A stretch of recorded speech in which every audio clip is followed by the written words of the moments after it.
Saludos a todos y bienvenidos a una nueva edición de la Opinión Podcast. Te habla Rubén Quiles y hoy tenemos una sorpresa. Hoy nos visita la candidata, la que fue candidata a la comisaría residente en Washington, Viviana Ramírez. Vamos a estar un ratito hablando con ella, ya en la etapa de post elecciones, ver cómo se siente, sus reacciones. Ella era novata en la política, así pues queremos saber cómo ella se siente. Viviana Ramírez y yo, pues nos conocemos y como su esposo también los conocemos. Prácticamente nos criamos juntos.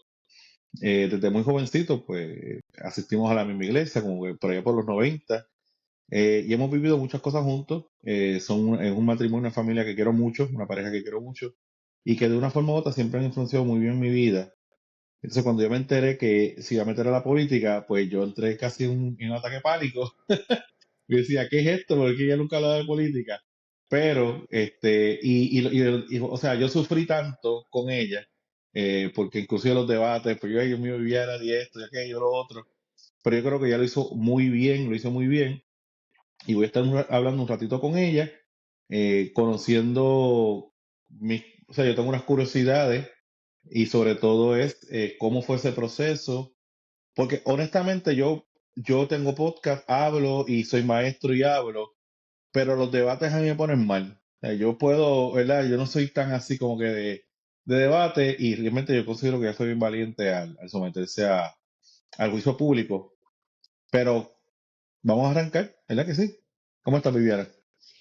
Saludos, Quiles. Bueno, Rubén Quiles, que yo de cariño te conozco como Quiles, pero siempre sí, me voy y me alineo a esa introducción que hiciste. Nos conocemos de mucho tiempo y tenemos una muy bonita relación. De verdad que, aunque estés lejos, porque estás lejos de nosotros acá en Puerto Rico, pero del corazón, yo creo que esa amistad pues sigue duradera, ¿verdad? Y siempre yo digo que es más fuerte ahora, que se une más con tus temas de política, que yo creo que antes pues no teníamos eso en común, yo creo. No. Pero sí, yo creo que fue bien interesante este proceso y nosotros hasta cierto punto pues conocernos de esa mirada, ¿no? De esa mirada política, de cuál era tu visión, cuál era mi visión. Y algunas cosas nos alineábamos muy bien, o sea, esta mirada estadista o esta mirada, ¿verdad?, de donde Puerto Rico necesita fondos federales, donde Puerto Rico pues está en una situación que pues no puede estar separada de Estados Unidos en estos momentos. Yo creo que en muchas cosas coincidíamos, como pues esta idea de lo que es ser pro vida, pro familia, pro empresa, estábamos muy alineados también. Así que para mí fue, vamos a decir, un refrigerio, escuchar siempre tus opiniones, ¿verdad? De otro punto, ¿verdad? Desde Estados Unidos, que tú estabas. Exactamente. Entonces, la primera pregunta que yo tengo es, Viviana, ¿cómo entraste a la política? ¿Qué pasó? Conozco a Viviana de toda la vida. El más político de la iglesia era yo, el que estudiaba historia era yo, el que estaba pendiente de todo lo que estaba pasando era yo.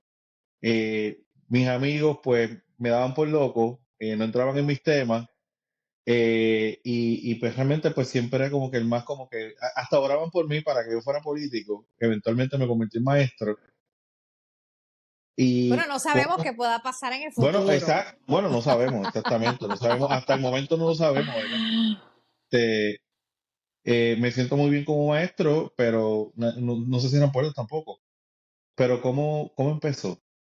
Sí, mira, de manera, ¿verdad?, de fundamento, te puedo decir que, pues, de la manera que me criaron, era una manera de responsabilidad cívica, donde todo ciudadano debe ir a votar. Eso es una responsabilidad que nadie debe, ¿verdad?, eliminar, sino sí tenemos derechos, pero también tenemos deberes. Y como ciudadana, pues, tenía fuertemente en mí de que tan pronto yo pudiese votar, por mi edad, pues yo iba a estar ejerciendo mi voto. Y pues, ¿verdad?, de una manera inteligentemente, ¿verdad?, conociendo quién eran los candidatos, los partidos, cómo uno, ¿verdad?, cuál era tu visión de prosperidad, ¿verdad?, para Puerto Rico. Y pues ahí uno, pues más o menos iba y votaba. Más allá de eso, como tú dices, yo no era de estar hablando de política, de los análisis.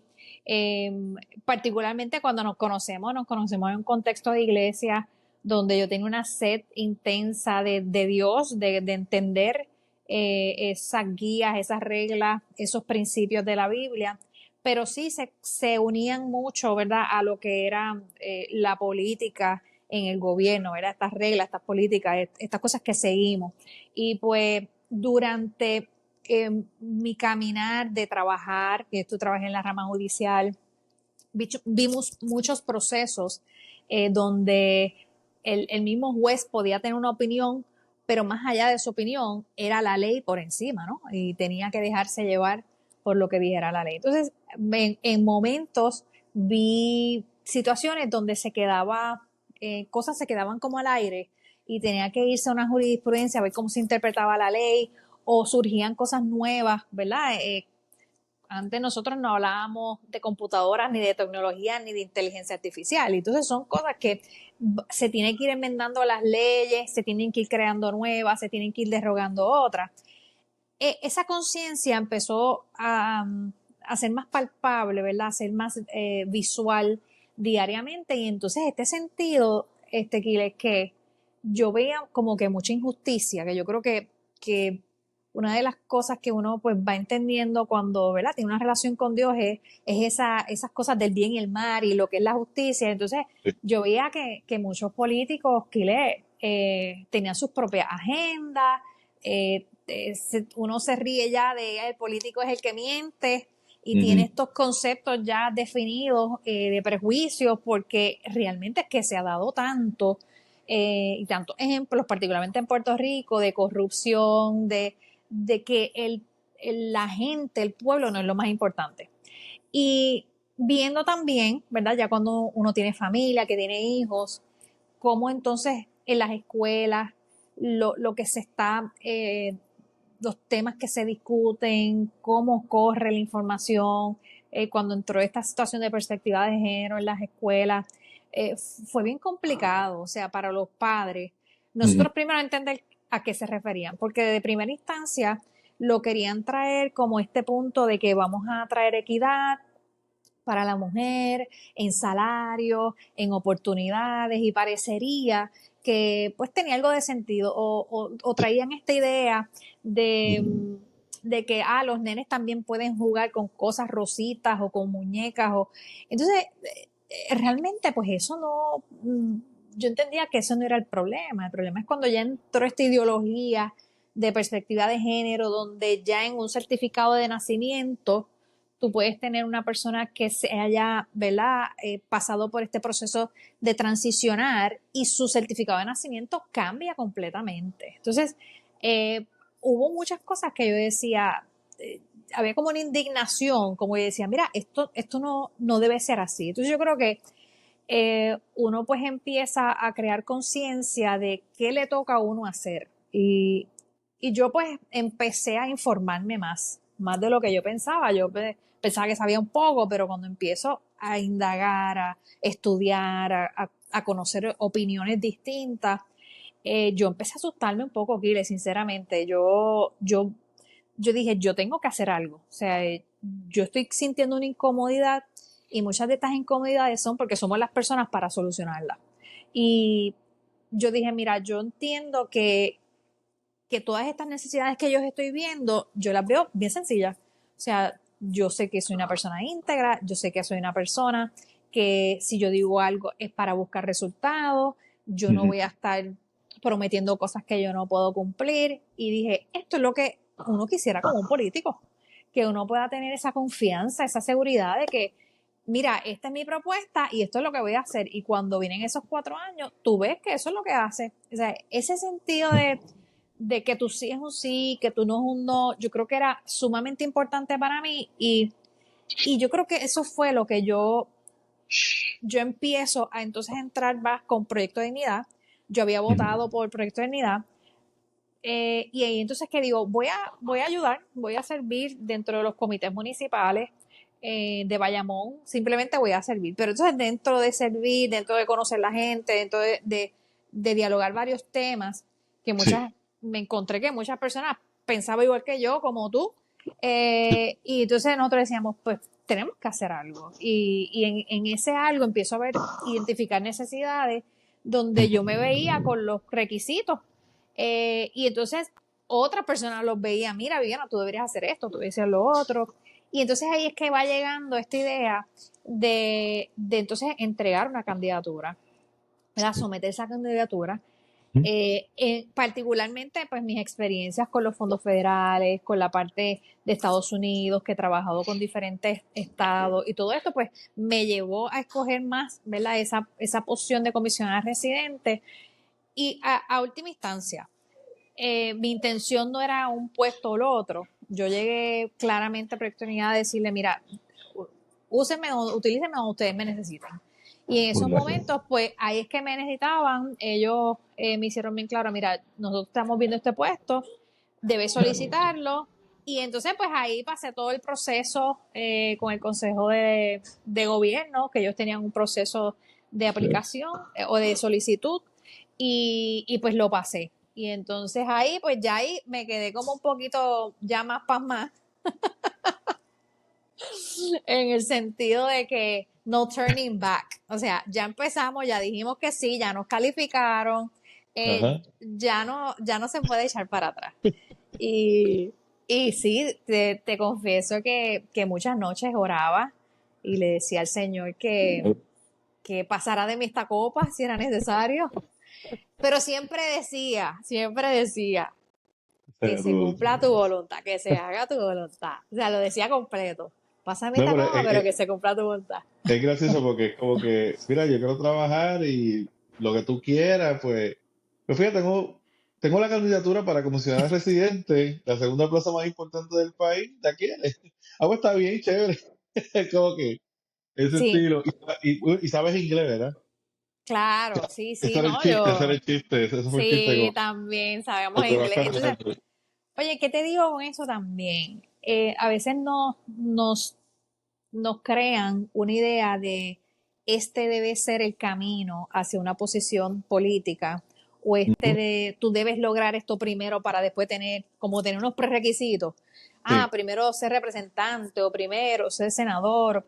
Y yo creo que este tipo de cosas, particularmente cuando tú tienes un partido emergente que está trayendo algo nuevo, no es algo que uno pueda necesariamente tener ese bagaje, pero Ujú. sí yo tenía unas experiencias del pasado que me hacían sentir segura y poder competir. O sea, yo tenía a nivel de verdad de lo que era la candidatura, teníamos 2 senadores, teníamos a Pablo José que venía de Harvard, ¿verdad? Que Sí. tenía una estructura que él como que esa parte Príncipe. política lo criaron para ser un político.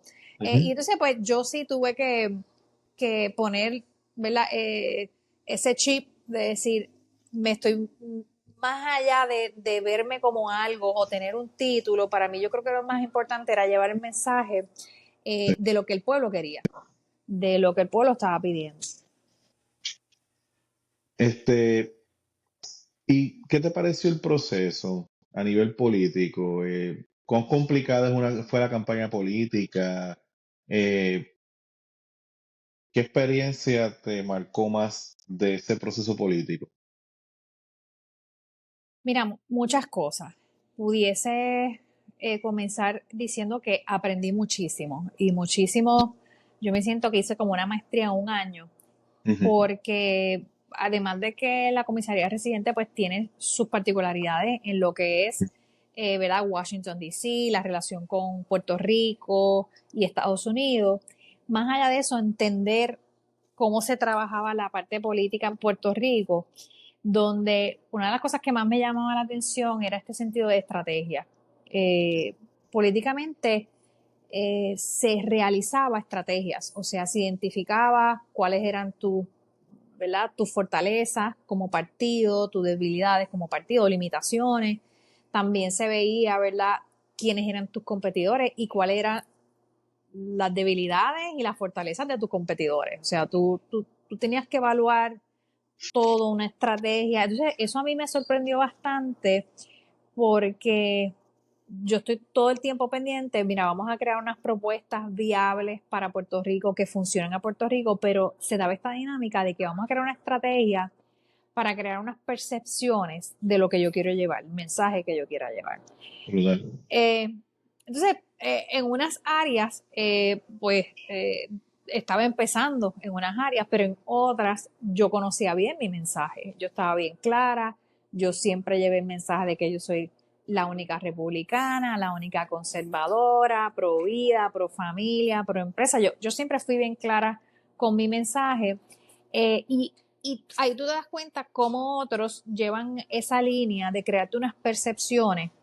Ujú. En la política se da mucho eso en los procesos, donde haces que la gente tenga una participación de una manera o crea de una manera. Entonces, y te voy a dar un ejemplo, ¿no? Una de las cosas muy comunes en una posición como de comisaría residente es que te digan, voy a buscar equidad en fondos federales. Vamos a buscar la paridad de fondos federales. Eso yo lo he escuchado muchísimo por muchísimos años. Y una de las cosas que yo me daba cuenta es que esa cita, ¿verdad? O esa oración era totalmente falsa, porque primero, Puerto Rico no es un estado. Ujú. Segundo, Puerto Rico no paga impuestos federales. Tercero, Puerto Rico no tiene la misma infraestructura. O sea que cuando se crea una ley y se dice, mira, vamos a ayudar a los hospitales para que tengan esta parte de ortopedia o se le den estos beneficios a la gente con pocos recursos y se hace una ley con unos presupuestos, ¿no? Y con una estructura pensando en esas infraestructuras. Pero Puerto Rico no necesariamente tiene esas infraestructuras. También están los modelos operacionales y cuando digo modelos operacionales el funcionamiento desde que la persona llega hasta que recibe ese servicio, ¿no? Es, por ejemplo, en el caso del Medicaid. El Medicaid, la persona pues no tiene los fondos para tener un plan médico, solicita el Medicaid, le dan la tarjetita, ¿verdad? Del Vital, plan Vital. ¿Qué pasa? En Puerto Rico, los fondos federales siempre te dan 1% y tú pareas. ¿Qué pasa? En el caso de Medicaid, eh, se recibió un 100%, esto es medio histórico, por la Sí. pandemia. Y nada, y Puerto Rico no estaba pagando lo que era el Medicaid.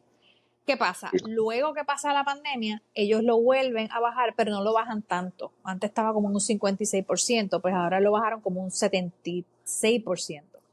Yo veía viable, o sea, que pues es un buen número, Ujú. era un mejor número que en 50 y pico, pero yo decía, pues es viable decir que voy a buscar mejorar ese por ciento del Medicare. O sea, llevarlo a un 83%, que era mi propuesta. Yo no estaba diciendo que lo iba a llevar a 100%, porque el 100%, el único momento que lo hubo fue cuando hubo una pandemia, Excepcional. que es algo que realmente pues no ocurre. Entonces, yo creo que esa es la dinámica de los procesos políticos que tú te vas dando cuenta que te siguen repitiendo una idea y la gente la sigue repitiendo porque piensa que esa es la verdad. Sí. Como por decirte, pues mira, sí, hay paridad, vamos a buscar paridad, yo quiero paridad, si no hay paridad, pues no voy a votar por este candidato. Y realmente estamos en una mentira, le estamos mintiendo al pueblo de Puerto Rico. Entonces yo creo que para mí era importante traer propuestas viables dentro de nuestro plan de gobierno, inclusive de Proyecto de Dignidad. Dentro de esas propuestas que se hacían eran propuestas que sí se podían realizar, que sí se podían poner, se podían implementar. Entonces, Real. sí, dime. Digo, son propuestas reales. El político por lo general siempre va a meter su mentira. Eso ¿sabes? Que diga que no, ¿me entiende? Eh, el político siempre tiene que dar un mensaje de esperanza, ¿me entiendes? Mi guerra siempre ha sido que precisamente de lo que tú traes, yo sé que no lo puedes hacer. Paridad en fondo, según el estatus que tenemos actualmente, eso no se puede alcanzar, no se puede lograr. Pero a pesar de todo, yo te voy a prometer algo que claramente sé que no te lo puedo cumplir, pero si yo te dijera la verdad, y a lo mejor si todos los políticos se pusieron de acuerdo, todos los comisionados residentes se pusieron de acuerdo, pues la cosa está bien. Pero ¿qué pasa? Tú vas con tu verdad, entonces viene el populista de al lado y te dice, no te preocupes que yo te voy a dar lo Es que, ajá, es que es esta idea, Rubén, de todo o nada. Y sí, a mí eso, dentro del proceso político, me incomodó muchísimo porque, por ejemplo, en los debates, tú tenías a una Naima hablando de que sacamos la Marina. Y entonces ahora vamos a sacar la Marina Mercantil, o sea, la ley Jones o lo que la gente conoce como las leyes de cabotaje. ahí llegó. Cuando tú estudias las leyes de cabotaje, eh, ahora mismo en Puerto Rico en comparación a Estados Unidos, mira, no son justas. Pero todo el mundo que tenga una costa tiene que tener unas regulaciones y para tener una seguridad, para que los empresarios también tengan una seguridad de que van a recibir su mercancía y que la van a tener en el tiempo que ellos la necesiten. Entonces, ¿qué pasa? Es ese todo o nada. O no me gusta o me gusta. ¿Esto vende o no vende? Entonces, yo escuchaba este sentido de los independentistas, vamos a sacar la ley de cabotaje. Mira, no, yo decía, las necesitamos. Que tengan que mejorar, definitivamente. Que haya un poco de injusticia de cómo se le dan las leyes de cabotaje a Estados Unidos en comparación a Puerto Rico, by far. Eso hay que cambiarlo. O sea, pero nosotros tenemos que hablar objetivamente y de manera viable. Entonces, no esa loquera de todo o nada, porque realmente esto no funciona así. Yo creo que ese proceso político, de esas ideas políticas, pues me dieron un poco de trabajo de decir, esta es la realidad política. Y entonces Pero, uno hacer algo distinto, ¿no? ujú, pero las comprendes muy bien y las dominas muy bien. No, Y las no, entiendes yo, muy bien. yo creo que yo me sentí sumamente responsable, o sea, el yo asumir una posición como la comisaria residente o como cualquier otra. Yo soy una persona que si te digo que voy a hacer esto, lo voy a hacer con mi 100%, lo mejor que yo puedo realizarlo. Y una de las cosas que yo hablé con el Consejo de Gobierno es que, mira, yo voy a hacer mi campaña como si fuera a ganar. Yo me voy a preparar como si fuera para ganar. Eh, no importando, ¿verdad?, cuál fuera el resultado, ese era mi compromiso. Yo creo que eso es algo que tenemos que empezar a ver, tenemos que empezar a apreciar ese compromiso de la gente que realmente le importa el pueblo, que realmente escucha a la gente. Yo creo que eso es algo que la gente pues está viendo que se necesita. A nivel de campaña, pues otra historia, las campañas son complicadas y para ponerte un poquito en contexto, que sé que me preguntaste de cuán difícil, o sea, empezaste así la pregunta, cuán difícil fue la Ajá, campaña, porque sí, fue difícil, es sí, complicado.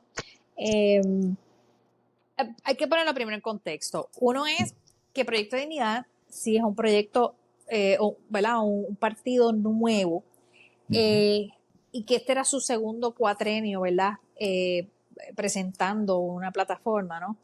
sí. En el primer cuatrenio 2020, eh, realmente no se hizo una campaña. Fue una campaña que era pandémica, o sea que mucha gente estaba haciendo la campaña de manera virtual. O sea, esta idea de hacer estos grandes actividades con mucha gente, pues no se podía realizar. Entonces, realmente la primera vez que Proyecto de Dignidad realiza una campaña, ¿verdad?, formalmente, pues yo puedo decir que es ahora el 2024. Otra diferencia, pues, era la cantidad de candidatos que había. En el 2020 teníamos como 20 candidatos nada más, 20 a 25 candidatos para la plancha, ¿verdad?, de todo lo que era. Luego ahora para el 2024, porque la ley también de la Comisión Estatal de Elecciones cambia y ahí pues hay otros requisitos, ya hay Proyecto de Dignidad somete 435 candidaturas. O sea que vemos un crecimiento sustancial donde teníamos que trabajar con el adiestramiento de esos candidatos, con toda la estructura. O sea, nosotros estábamos trabajando en comparación con otros partidos que llevan años, ¿qué? Más de 50 años, estos Sí. partidos que ya tienen unas estructuras. Y cuando digo estructura, me refiero a que tú tienes gente en todos los municipios, tú tienes personas que están dirigiendo cada municipio por tu partido, que tú llevas información, ellos la dejan, ¿verdad?, pasar en su municipio, ellos conocen sus municipios, te llevan sus inquietudes, hacen encuestas, hablan con los líderes de los barrios, de las comunidades. Toda esa información se recoge a través de esa estructura y nosotros en ese tiempo que se estuvo trabajando mucho esa estructura porque realmente el Proyecto de Dignidad en esos momentos pues no la tenía. Esa es la realidad. O sea, nosotros estábamos creando eso a la misma vez que está todo el mundo haciendo ya la campaña, ¿no? O sea, que dentro de lo que yo pudiese decir que es una primera campaña política para Proyecto de Dignidad, considerando que el 2020 pues fue, ¿verdad? Vamos a decir que fue pandémico y no, tampoco, en el caso de Proyecto de Dignidad tuvo 4 meses para hacer campaña porque la Comisión Estatal de Elecciones no había aprobado el partido como formalmente. O sea que no fue hasta que ellos terminan de recibir todos los endosos y cumplir con todos los requisitos para entonces la Comisión Estatal de Elecciones, ¿verdad?, aprobar el partido y lo que le quedaban era 4 meses en una pandemia. O sea que pudiera decir que esta es la primera vez que Proyecto de Dignidad hace una campaña formal. Fue complicado, muchas limitaciones de recursos. Nosotros, yo creo que no podíamos competir, ¿verdad? Con la cantidad de recursos, ¿verdad? Y sabemos, ¿verdad? Que dentro de los municipios y dentro de los alcaldes, pues tienen su equipo, sus empleados los apoyan, no importando, ¿verdad?, qué visión tengan ellos. En mi experiencia propia, te puedo decir que muchas cosas las disfruté conocer gente en todos los municipios de Puerto Rico, hacer caravanas, ver a la gente cara a cara, ¿verdad? En las caminatas que realizamos, ver la gente puertorriqueña, ¿verdad? Sí. Viendo, diciendo algo distinto, esto hay que cambiarlo ya, etcétera, etcétera. Pues fue bien placentero en ese aspecto. Sí. A la misma vez fue bien cansón, Kile, cansón. Imagino. Eh, y el último mes, octubre, noviembre, ¿verdad? Ese octubre fue sumamente intenso. Eh, en la historia de Puerto Rico nunca se ha hecho 3 debates para comisionada residente. Así que esto era algo bastante nuevo, inclusive para los partidos, de todos los partidos. Inclusive entrevistaban a los directores de campaña, o sea que no eran cosas comunes que ocurrían antes, pero pues nos cogió por sorpresa y es como ya te dije, no turning back. Ya empezamos esto, ya hay que dar la Las manos mejor cara. rezagadas. Yo iré para atrás. No puedes ir atrás, exactamente. Entonces, ¿qué te digo? Disfrutaba mucho la parte de aprendizaje. Yo me tenía que encerrar a estudiar. O sea, Wow. el apoyo de mi esposo pues fue excepcional. O sea, yo no puedo decir, yo no hubiese podido hacer esto Sí. sin su ayuda. O sea, Sí. yo me acuerdo que en varias ocasiones él se llevaba a los nenes, se los llevaba dormía en la casa de mi suegra, se iban a dormir y yo me quedaba sola en casa hasta las casi 3 de la mañana estudiando. O sea, Wow. era mucha información y como te Compromiso. digo, Es un compromiso. es un compromiso y uno quería dar, ¿verdad?, también una buena cara a lo que debe ser un político. O sea, un político debe ser Bueno, responsable en prepararse, en conocer, en estar al día, ¿verdad?, con la información. tengo una pregunta. Si viniera una próxima oportunidad, ¿te sentirías más preparada o sentirías lo mismo? ¿Verdad? Porque o sea, obviamente tú te encerraste porque había unas cosas que tenías que conocer y aprender. Ujú, ujú. Pero si viniera una segunda oportunidad, ¿cómo tú te sentirías? Si existiera hipotéticamente hablando. Hipotéticamente hablando, si surgiera, ¿verdad?, otra oportunidad que quisiera, ¿verdad?, nuevamente poner una candidatura, créeme que me sentiría mucho más preparada que como empecé. O sea, yo no estaba adiestrada a la prensa, yo no estaba adiestrada a lo que era en debate, yo nunca había hecho un debate. Yo no necesariamente tenía todos los recursos, Ujú. eh, vamos a decir, recursos de asesores, que pues muchas de estas personas pues tienen muchos asesores. Yo sí tuve unas personas que de verdad que se han convertido en gente que quiero mucho, Ujú. que estoy agradecida a Dios por haberlas conocido, porque conocen, ¿verdad? Son expertos en diferentes áreas. Eh, y ahora mismo me sigo manteniendo, estudiando mucho de impuestos, o sea, yo sigo pendiente a esta idea de qué está pasando con el impuesto mínimo global, estoy pendiente también a los aranceles, estoy pendiente a cosas que yo antes no tenía un conocimiento tan claro para entenderlo, ¿no? A veces que yo leía cosas que yo decía, yo no entendí nada. No, Déjame ir para atrás, déjame volver a leerlo. oh my God. Y entonces, pues, yo obviamente me siento que estoy mucho más preparada, me siento que muchos puertorriqueños piensan que conocen de muchos temas, pero cuando tú los estudias te das cuenta que no, te das cuenta que muchas veces lo que haces es repetir lo que escuchaste en un programa, en un analista político, y los analistas políticos tú los tienes que mirar, ¿verdad? Con esta lupa de sus fundamentos, ¿verdad? Hay estructuras y hay personas y analistas políticos que son de izquierda. Entonces te van a Sí, hablar mal de la derecha. Entonces, si tú no conoces qué piensa ese que está hablando, tú sí. no lo puedes juzgar bien. Y yo creo que eso fue algo que yo incite a la gente a hacer. Ujú. Edúquense, busquen la información, no repitan por repetir, ¿no? Hay cosas buenas para repetir, pero que tú estés consciente de que lo que estás diciendo sí puede influenciar a un cambio. Y algo que yo no soporto y que me di cuenta de mi manera de querer ser política, porque yo me estoy como que creando esa identidad también de qué tipo de política yo voy a hacer. Entonces yo decía, yo no quiero seguir como en un trabajo que busca en el periódico y todo el mundo comenta, que todo el mundo opina, pero no hay cambio. Simplemente es un sobreanálisis de la situación, aquel haría aquello, aquella se quejó, pero diría hay que hacer esto, pero nadie hace nada. Y pues es una actitud que yo creo que no es responsabilidad cívica. Yo sé que la política entretiene y el chisme político pues entretiene y esa parte Sí, pues tiene una parte que hay mucha gente que lo disfruta. Yo sinceramente no lo disfruto, lo veo medio dramático para mi gusto, pero también, pero también sí me gusta discutir cosas que tienen peso, ¿no? Y que pueden traer cambio. Y la realidad es que lo que la gente repite, lo que la gente habla, lo que la gente protesta, es lo que se empieza a generar cambio.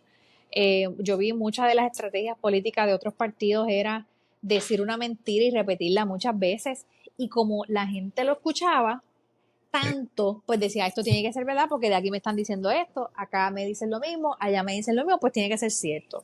Y yo creo que pues es una de las cosas que se abrieron más mis ojos a esta ingenuidad, a lo mejor política. Eh, déjame ver si esta información yo puedo decir que me consta, que estoy segura de dónde salió, eh, de cuál es la fuente, ¿no? Yo creo que eso para mí es bien importante y si te pudiera decir que me siento que estoy en otra realidad a la que yo empecé. Alguna pregunta. ¿Has estado pendiente o qué te parece estos prácticamente 45 o 50 días que lleva Pablo José en la posición de comisionado residente? ¿Qué comentarios tiene? ¿Cómo lo has visto? Eh, ¿Está haciendo el trabajo? ¿No está haciéndolo? ¿Qué te opinas? Mira, tengo que poner en contexto de que eh, el Congreso es el Congreso eh, y no es tanto en estos momentos, nosotros, Puerto Rico, no tiene una credibilidad tan significativa de nosotros poder influenciar de la manera que quisiéramos. Y entendiendo esto, pues yo tengo que ver a Pablo José, ¿verdad? Que está empezando, que está, vamos a decir, familiarizándose con el puesto. Y yo que trabajo en el área de recursos humanos, pues yo digo, pues esto es un proceso y lo puedo entender. Ujú. En general, no he visto nada que me haya llamado la atención. Sé que estuvo hablando en español, ¿verdad? Lo que le llaman el floor. Ujú. Y yo creo que eso es algo que no se debe hacer. Él sabe muy bien inglés y él ha hablado ya en el floor en inglés, pero recientemente estuvo hablando en español. A mí entender la información que yo tengo, ¿verdad? de cómo se trabaja lo que es, ¿verdad? En el Congreso, eso no es algo que he visto muy bueno. Eh, yo pienso pues que él se va a dar la experiencia, realmente la experiencia es que va a determinar el tiempo, va a determinar si está haciendo un buen trabajo o no. Yo sé que él viene y me consta que él tiene las mejores intenciones de querer hacer un buen trabajo. También pienso yo que a nivel estratégico le conviene hacer un buen trabajo Ujú. para pensando en las elecciones del 2028, que yo entiendo que hay una claridad desde el principio de hacia dónde él quería ir, ¿verdad? Dentro del Partido Popular. Que yo pienso que pues no le favorece, pues este sentido de que está centralizado. Esto de centralizado derecha e izquierda, yo creo que la gente a veces lo confunde un poco. Esto de decir que está centralizado Mm. es erróneo técnicamente, ¿no? Porque estar central, o sea, esta línea de centralizado es simplemente un punto de referencia. No es, no tiene un contexto dentro, ¿verdad?, de lo que significa como derecha y tiene una explicación izquierda o te pueden decir extrema izquierda o extrema derecha. Esos son conceptos que tienen unas explicaciones y te dicen hasta aquí llega esa extrema derecha o hasta aquí esto es derecha, esto es izquierda, esto, ¿verdad? Y tienen sus pilares, ¿verdad? Para establecer que pero pues el Partido Popular pues se ha mantenido diciendo que son centralizados y cuando tú ves las plataformas, cuando tú ves lo que promueven, pues tú te das cuenta que es izquierda, que no realmente no pueden trabajar con esa parte centralizada y pues han perdido pues muchas personas por esas razones. Yo creo que pues ahí, ¿verdad? Entendiendo que Trump es de derecha, algunos dirían que es de extrema derecha, yo entendiendo técnicamente puedo decir que es de derecha, no de extrema derecha, pero no veo que Pablo José pueda tener un impacto significativo para influenciar lo que es el Congreso. Siendo él o otro, se iba a ser difícil y él estaba consciente de eso y él lo comentó. Él dice, mira, nosotros tenemos que crear unas relaciones allí, crear confianza, crear una credibilidad y yo espero que por el bien de Puerto Rico él pueda llegar rápido a entender qué es lo que necesita, que pueda reunirse con la gente que tenga que reunirse, que pueda influenciar para el bien de Puerto Rico. Yo lo veo a él, Eso es lo que ok, veo. yo a él lo veo como que realmente no tiene, yo lo veo como la administración de Aníbal Acevedo Vilá, que fue una administración donde el único enfoque que él tuvo desde un principio fue ir a la Plaza de Gobernación. ¿Sabe? Ellos mismos se ven y se entienden como que esa plaza de comisionados residentes, pues tal vez ellos no, no- no la ven como que yo puedo hacer mucho, no tengo el voto. Realmente un comisionado residente tiene voz, pero no tiene voto, ¿sabes? Que pues como que no la toman tan en serio como a lo mejor otras personas puedan tomar en serio. Aparte de que con la salida de la Marina Vieques, ese punto ese contragolpe en la negociación, ya los populares no lo tienen. Las puertas se les cierran mucho más. Porque antes, pues, Puerto Rico puede tener un problema, pues vamos allá, recuérdate que tenemos las bases. Ah, sí, se me olvidó las bases, está bien, pues mira, dale paridad en estos fondos, pero una vez que salieron las bases, que fue un buen golpe que dio el independentismo en Puerto Rico, pues se le hace mucho más difícil al popular entrar. Y no solamente al popular, yo me imagino que a cualquiera, PNP y el que sea, Correcto. Oye, las puertas siendo objetivo, sí, Ujú. siendo objetivo, esa es la realidad. Eh, él prometió de sus propuestas, que repitió y repitió, era el desarrollo económico. Si él logra eso, pues puede ser que pues la gente le dé esa oportunidad, pero está complicado, Giles. Esa es la Sí, realidad. yo entiendo que sí, que para él va a ser bien, bien complicado.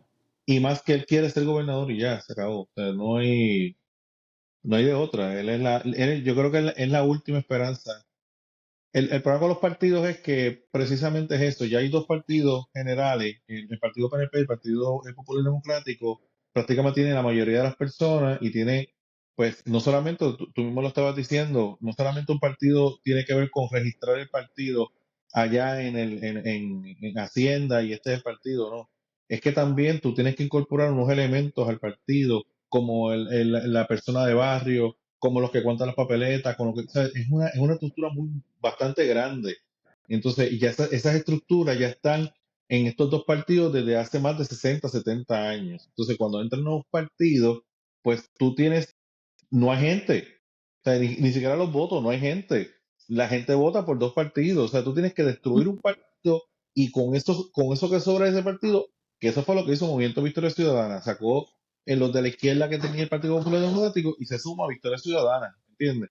Entonces, por Ujú. mucho tiempo yo pensé que ese mismo efecto se iba a producir del partido PNP al Proyecto de Dignidad, pero el partido PNP pues, vino con la derecha fuerte, entonces pues eso pues, a lo mejor fue un poco struggle con Proyecto de Sí, Dignidad. no, yo entiendo que Proyecto de Dignidad forzó al Partido Nuevo Progresista a ser conservador. Sí. Lo que ellos se habían olvidado en un tiempo que ellos eran de los más que hablaban de derecha, ¿verdad? O los más que decían proteger, ¿verdad? Los derechos de la familia y todas estas áreas conservadoras, eh, eran los PNP. Y entonces, después de este cuatrenio de Ricky Rosselló y cómo terminó todo, o sea, eso fue un desastre donde ya no se veía ese interés por la familia, pro vida, nada de eso, todo eso se fue.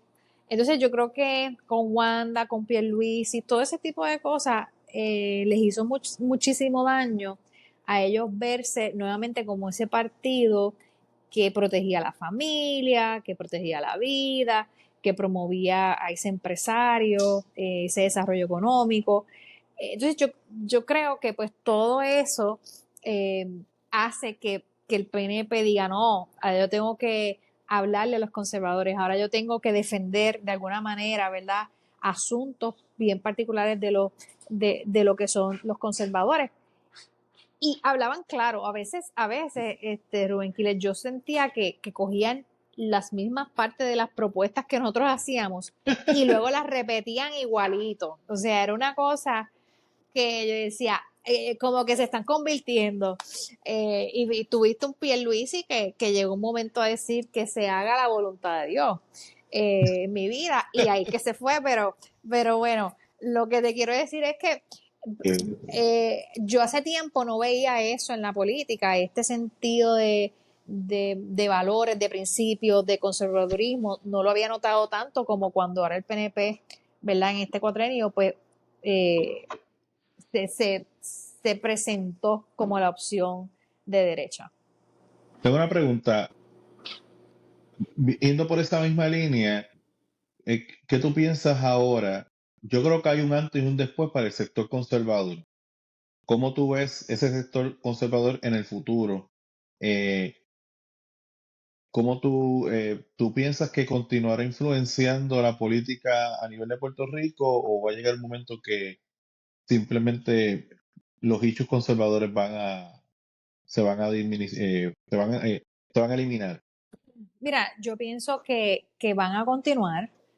Ahora mismo la gente se ha dado cuenta de muchas cosas, de muchas mentiras, ¿no? Yo creo que la crisis hace relucir los problemas grandes. Por ejemplo, tuvimos el huracán María, donde la crisis empezó a verse la pobreza en Puerto Rico de la manera que realmente estaba. Ujú. Y ese tipo de cosas. Yo creo que esta crisis que hay en Puerto Rico de falta de valores, de este desenfreno con educación, todos estos issues, sin decirte lo de la energía, o sea, lo que es la electricidad, lo que es Luma, lo que genera el problema grande que hay de desarrollo económico en Puerto Rico, nada más por la situación eléctrica, o sea, hace que la gente se levante a opinar. Y yo creo que vi mucho que había gente entretenida en cosas y esta incomodidad les hacía entonces buscar, pero ¿qué está pasando aquí? Entonces, pero esto me está afectando, me están subiendo la luz cada rato, me están subiendo el agua cada rato. Y yo creo que esa incomodidad ha hecho que la gente se levante a opinar. Y muchas de esas pues han sido personas conservadoras, personas que dicen aquí hay una injusticia, aquí no, aquí la gente, los políticos nos están diciendo unas cosas haciendo otras, nos están manipulando, nos están atropellando, y ellos bien por allá, pero nosotros aquí sufriendo como el pueblo. O sea, yo creo que eso en estas elecciones se vio, fue muy palpable en comparación a otros. Yo creo que de ahí no vamos a poder volver para atrás, por lo que ahora, cada vez que ocurre algo, se está considerando el pueblo conservador. Y eso, quien presionó eso fue Proyecto de Dignidad. Yo Ok. vislumbro, yo vislumbro que los patrones de trabajo de Jennifer González van a continuar. Ella tuvo unas propuestas muy comprometedoras o muy complicadas, diría yo. No, no sé si eran tan viables, un poquito populistas. Y yo no sé cuánto de eso, ¿verdad? Ella pueda lograr y pueda decir que logró. Y Mm. eso yo sé que pues de alguna manera le va a afectar. No sé, y hay que esperar también cómo esta parte de la alianza de, ¿verdad? Cómo es que se van a dirigir este movimiento de Victoria Ciudadana, si se va a seguir unido con independentistas. Los independentistas tienen que también nuevamente recoger endosos porque el partido no está establecido para el 2028, o sea, ellos tienen que inscribirlo nuevamente. Entonces, son muchas cosas que tú no... Movimiento Victoria Ciudadana.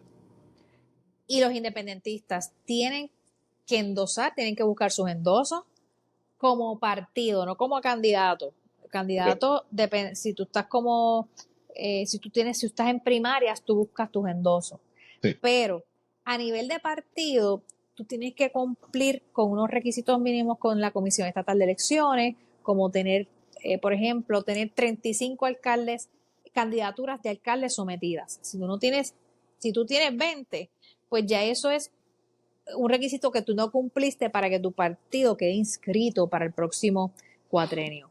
Proyecto de Dignidad sí quedó inscrito para el 2028. Proyecto de Dignidad no tiene que buscar endoso, ni tiene que hacer nada de eso. Proyecto de Dignidad sigue como partido establecido. Ok. Movimiento Victoria Ciudadana, los independentistas y el PIB tienen que realizar todo esto de nuevo.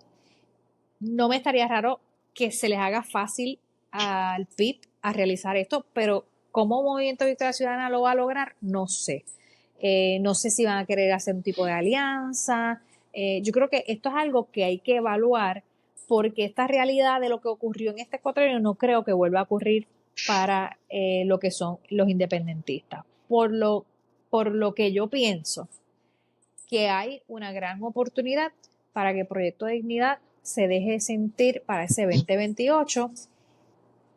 Y aunque ahora mismo puede ser que no lo veamos, si algo yo aprendí, Rubén, y Mm. esto lo aprendí porque no lo sabía, es que en la política todo cambia día a día. Eso es verdad. Eso es verdad. Eso yo no lo sabía. Eh, Bueno, así que, Villafañe era favorito.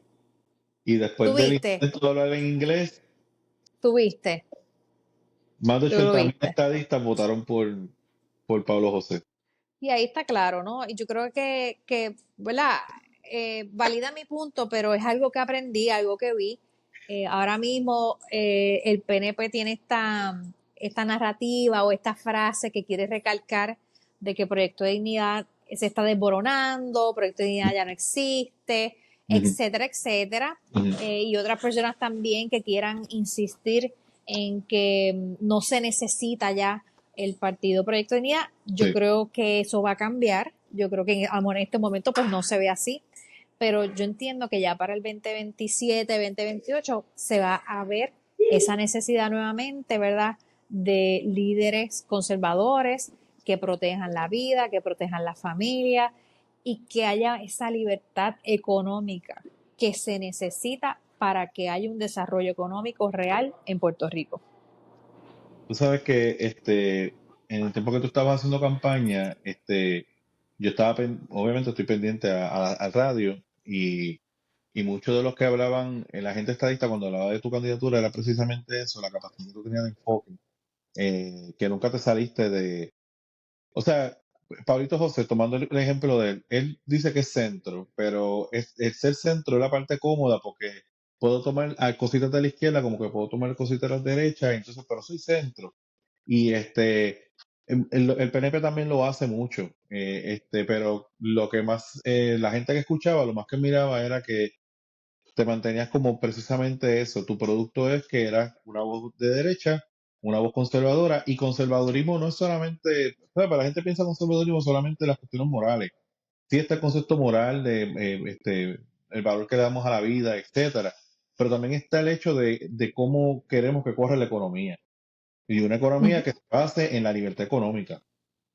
Y libertad Correcto, económica es correcto. evitar el que el Estado se meta tanto en los negocios y que aunque el Estado se meta en el negocio, que para tú montar un negocio tienes que sacar 30 permisos y cada permiso te toma un año sacar. Burocracia. Pues Correcto, burocracia, que es lo que está correcto. atacando ahora mismo Donald Trump, la burocracia. Una burocracia Ujú, sucia ujú. que cuando tú analizas por qué tienes tanta burocracia, por qué hace falta tanto papel, para yo simplemente montar un carrito de algo. Entonces, ¿qué pasa? Que esa burocracia excesiva puede provocar dos cosas. O que la persona monte el negocio por debajo de la mesa y el Estado deje de captar los beneficios de ese negocio como, ¿verdad? Otras cosas. O que simplemente la persona se desanime y no quiera trabajar ni quiera hacer absolutamente nada, ¿verdad? O sea, que el conservadurismo no es solamente la cuestión moral, aunque sí es importante. O sea, yo creo que la cuestión Claro, moral, la cultura es importante sanarla, está sanándose la cultura. Desde que Trump está gobernando, se está sanando la cultura. Oye, ¿qué opinas de los primeros días de Donald Trump en el poder? mira, déjame aclarar, yo fui la única que apoyé a Trump así abiertamente, o bueno, la única que lo apoyé realmente de mis contrincantes, vamos a decirlo así. Eh, es que mucha gente particularmente en Puerto Rico, quiere criticar a Trump por muchas razones, pero la realidad es que si cada uno de nosotros, yo creo que aquí que cualquier puertorriqueño tiene un familiar en Estados Unidos, o sea, de alguna manera tú o tienes unas amistades o alguien que sabe que se fueron para Estados Unidos. Si tú los llamas, te van a decir que van a votar por Trump. Sí. Y tú deberías preguntarle por qué. Yo creo que esa debe ser tus conclusiones también. Desde acá todo se ve bien distinto. Se hace fácil criticar a Trump. Se hace fácil, ¿verdad? Ver esa parte que él tiene así exagerada, dramática, pero Ah, no necesariamente la parte que son la política pública que él lleva. Yo creo que una de las cosas que yo fomenté y quería hablar y continuar hablando era eso, o sea, nosotros aquí en Puerto Rico, que somos ciudadanos americanos, pidiendo Medicaid, mientras tú tenías inmigrantes que les estaban pagando hoteles. Entonces, ridículo. promoviendo lo que era la ilegalidad de los procesos. Entonces, yo creo que la gente a veces no necesariamente ve todas esas cosas y yo creo que pues nada, Trump venía claro, él venía con una agenda, Sí. la agenda que ha venido, él la ha comenzado a trabajar, que en algunas áreas haya tenido que tomar unas medidas a lo mejor excesivas o extremas. Eso es algo que él también dijo que iba a hacer. Y lo es porque es una situación extrema. O sea, hay situaciones complicadas en el país que la gente no está viendo y entonces pues llega a conclusiones que no necesariamente son las más correctas. Yo creo que, vuelvo, el informarse, el estar leyendo, no escuchando cualquier video de cualquier opinión, sino que tú tengas fuentes que sean buenas. Por ejemplo, aquí en Puerto Rico me gusta mucho Jorge Rodríguez, que habla de la libertad económica, tiene una organización de libertad económica que está bien, bien objetiva para cualquier persona que la pueda seguir. Sigo mucho también a Kenneth Rivera, que es un economista puertorriqueño. Bueno, Si tiene, lo puedes encontrar en el día siempre, semanalmente va a tener sus artículos de impuestos, de lo que es la contabilidad, de todo eso. O sea, es una persona sumamente objetiva que nos puede ayudar a mejorar, que nos puede ayudar a tener una visión clara de lo que necesita Puerto Rico, ¿no? Yo creo que esa es mi visión. ese es mi compromiso, yo no vengo a hacer drama, yo no vengo ni a hablar de Trump, yo no vengo a hacerle campaña a nadie, más allá de que el pueblo de Puerto Rico se le trate de manera justa, se Mira, le respeten sus derechos y los derechos de los padres, porque hablaste muy bien de las empresas, de esa libertad económica, de esa parte moral, pero también de los derechos de los padres sobre sus hijos y esa intervención excesiva que se quiere tener sobre cómo los padres crían a sus hijos, etcétera. Yo creo que eso es algo que, que irrumpe, ¿verdad? Esa vida familiar y que no crea esa libertad que realmente se necesita. este, yo tengo grupos de WhatsApp y en esos grupos están personas que tú conoces y que yo conozco. Combatían a Trump. Lo sorprendente es que dos de las personas me llamaron el primero y me dijeron, ¿sabes qué, Kile? Yo voté por Trump. Tuve de esos casos. También otro elemento, ya que traes las personas que estás siguiendo y que se están enriqueciendo. Gracias a Dios, Puerto Rico ha avanzado mucho. Por ejemplo, este podcast es de derecha conservadora, el Opinión Podcast. Pero también hay otras personas, está Carlos Mercader, está la derecha, que Elian de Proyecto Dignidad tiene su espacio allí. Tú sabes que hay otros que son más juveniles, como Desen Podcast, que él es más juvenil, ¿sabes? Y es más de relajo, pero también él trata los temas del conservadurismo. Y yo creo que yo veo con mucho optimismo este, lo que está sucediendo a nivel de proyección y de cómo estos temas de la cuestión conservadora se siguen dando. Y los medios no nos van a cubrir. Bueno, los medios no cubren este tipo de temas. Pero No, no lo van a hacer. nos estamos yendo por otro lado. Y por ese otro lado, pues estamos encontrando espacio, que es, pues, cogemos, prendemos la cámara y hablamos y conversamos. Y el que quiera escuchar no nos escucha, el que no quiera escuchar no nos escucha. A mí me están escuchando, qué ufio, súper. Y sé que hay muchas personas que también se están integrando. Uno No, y no es... te felicito porque yo creo que eso es lo que la gente debe hacer, crear esa conversación objetiva, escucharse. Yo creo que es importante escucharse.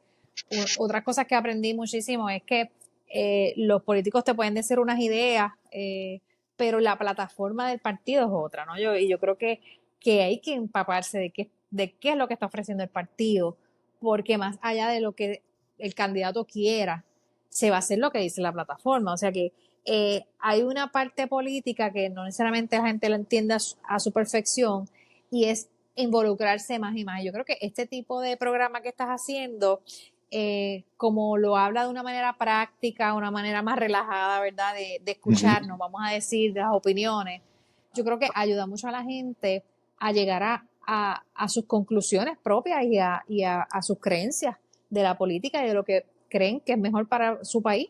Y yo creo que pues eso es sumamente necesario, que la gente hable, que la gente traiga ideas que se escuchen, ¿verdad? Ideas que sean distintas y por qué, y se analice. Yo creo que eso es sumamente saludable y que este tipo de programa pues lo permite. Entonces, ya como para finalizar, que unos cuantos minutitos, ¿cuáles son tus planes para el futuro? ¿Qué estás haciendo?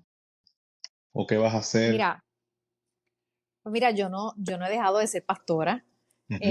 Desde que comencé la campaña, me mantuve haciendo los servicios con mi iglesia. Unas áreas, ¿verdad? Me apoyaban más en otros momentos de la campaña, que, ¿verdad? Estuve más complicada en la agenda, pero me he mantenido trabajando en la Iglesia Vida de Reino. También mi esposo y yo estamos tenemos un ministerio que se llama Un Matrimonio Ideal. Estamos en Nueva Vida 97.7 FM, un lunes sí, un lunes no, en las mañanas a las 8:30. Ujú. Nos pueden ver ahí, nosotros estamos como mentores para parejas, hacemos mentorías individuales también.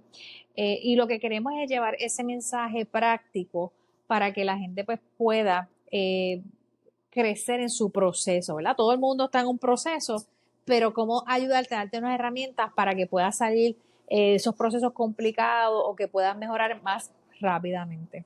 Y entonces, pues estamos haciendo eso, estamos bien contentos de la acogida, ¿verdad? Dentro de Nueva Vida. Sigo también trabajando de un aspecto con el área de recursos humanos, que yo he trabajado como consultora en administración y recursos humanos. Eso lo detuve por la campaña, ciertamente pues eran muchas cosas, pero sigo, ¿verdad? Consultando pues lo trabajo de manera por servicios profesionales en estos momentos cuando es necesario. Yo creo que mi compromiso sigue siendo con Puerto Rico, mi compromiso sigue siendo para servir a la gente. Mi esposo y yo tenemos esta visión de generatividad donde nosotros queremos compartir lo que hemos tenido, lo que hemos logrado y lo pongamos a la gente para que se pueda expandir, para que podamos desarrollar a las comunidades, a las familias, al individuo per se, pero ese ha sido siempre nuestro enfoque y siempre me veo pues trabajando de cierto punto, ¿verdad? En esas áreas. Esta parte política pues es un poco nueva para mí. Vamos a decir que es otro sombrero, como decir soy mamá, soy ¿verdad? Ex candidata a comisaria residente por Proyecto de Dignidad, soy tía, soy mamá, soy hermana, etcétera. Y son muchos sombreros que uno se pone, pero uno no deja, ¿verdad?, de tener ese compromiso con Puerto Rico a seguir ayudando. Si se abren las puertas a nivel político, pues lo consideramos. Yo creo que yo no estoy cerrada a eso. Yo entiendo que esto es un proceso que se da ahora mismo, pues estamos teniendo una administración totalmente nueva y que vamos a evaluarla según, ¿verdad?, se vaya dando esos logros y ese cumplimiento de las propuestas establecidas. Muy bien. Mira, Viviana, de verdad que muchas gracias por esta oportunidad. Sabes que estamos empezando y de verdad que el que tú decidas estar aquí en este canal, pues de verdad que me llena de mucha alegría y orgullo y gracias, de verdad, por la oportunidad de estar aquí y hablarle a la audiencia de la Opinión Podcast. Tengo un corillo heavy de conservadores rajatablas como yo, así que Muy bien. yo creo que van a disfrutar mucho la entrevista cuando salga. Y pues, yo espero que tú continúes en la política, porque yo creo que lo que tú dijiste al principio, ¿verdad? Las razones y las intenciones por las cuales tú entraste al ruedo político, pues es la preocupación de un ser humano, de un ciudadano, de una ciudadana, viendo los retos y los problemas que enfrenta la isla. Y pues tú dices, pues yo creo que yo puedo aportar desde el plano político y eso pues siempre va a ser bien importante y bien chévere que más y más personas pues se integren. Así que nada, muchas gracias y nos veremos pronto. Gracias a ti, gracias a ti. Estamos en unos tiempos donde tenemos que utilizar los recursos que tenemos a nuestro máximo. Y el que nosotros estemos pendientes de qué está ocurriendo y que nosotros levantemos a opinar va a ser bien importante. Y ese servicio, como tú estás hablando, ese servicio que nosotros hacemos esto porque nos apasiona, porque nos gusta, más allá de tu trabajo profesional, ¿verdad? Del día, yo sé que hay un interés, hay una necesidad de que la gente conozca más de estos temas y te agradezco por tu invitación. Gracias. Nos veremos luego. Bye bye.